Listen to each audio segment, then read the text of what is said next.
everybody, today I'm going to try and show you how to make a sundial. A sundial is an old-fashioned instrument for measuring time. Long before we had watches, long before we had mobile phones.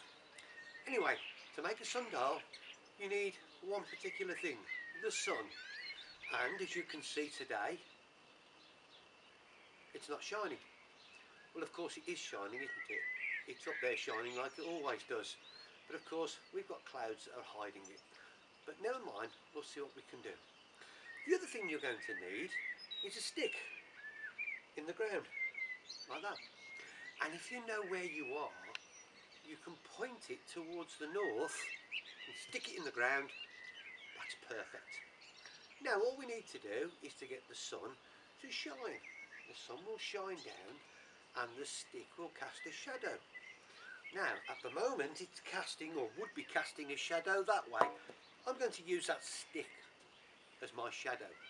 And I know by looking at my watch it's 2 o'clock. So I'm going to write number 2 on this piece of plastic. You could use a stone or a pebble or anything, and mark where the shadow points to. Doesn't matter how long the shadow is at this stage, it's where it points to.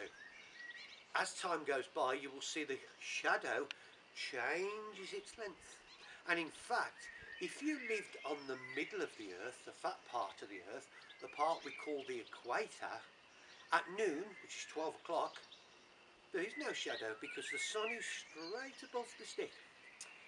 Anyway, we've marked that at 2 o'clock. Now we're going to go inside and we're going to have some jelly and ice cream or something for an hour and come back out an hour later and see where our shadow's gone. And hopefully it will be pointing a little bit further round. So we'll just take another marker and mark that at 3 o'clock. And so we go, every hour, going back in, doing a bit of schoolwork, coming back out, in, out, and we're going to mark all these little divisions around the clock face. So there's 4 o'clock, there's 5 o'clock, there's 6 o'clock, there's 7, and there's 8. Now 8 o'clock is when the sun goes down, and the sun goes down over there, which is the west. So if you remember your naughty elephant squirts water, north is that way, east is that way, which is where the sun comes up, the south is behind me, and the west is over there where the sun's going to set. And when the sun goes very, very low, the sunbeams come in this way and cast a very long shadow all the way over here. So it's not important that you mark the end of the shadow, it's just important where you mark where the shadow is pointing. But of course we started at 2 o'clock. If you want to get up nice and early tomorrow morning, and let's start at 6, you could go 6, 7, 8, 9, 10, 11, 12, got 2 more somewhere, and then you've got your face marked out. Then you need to come back the next day and have a look, see if your sundial is working. Because if it's 9 o'clock in the morning, the sun should be shining that way, and onto that marker there you will have created a sundial, and the sun, or the shadow that is cast by the sun, will tell you what time it is. Now, oh, hello Harriet. Harriet wants to join in. If you think about it, that's only of limited use, isn't it?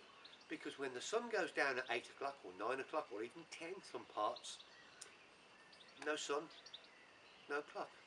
But of course this is a time, it goes back to an era when time wasn't that important and it was seasons that were more important. Okay, so that's doing it on the ground in a big scale. You can of course, if you want to, take a small paper plate with a pencil and some Play-Doh or some blue tack and do exactly the same with it sitting on the ground watching the shadow. So I'd like you to have a go at that if you get a chance, and if you do get a chance and you do make a sundial, please take some photos and let us have a look at it. Me and Harriet would like very much to see it, wouldn't we?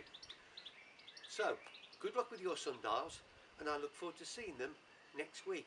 And remember, it's the weather that makes the difference.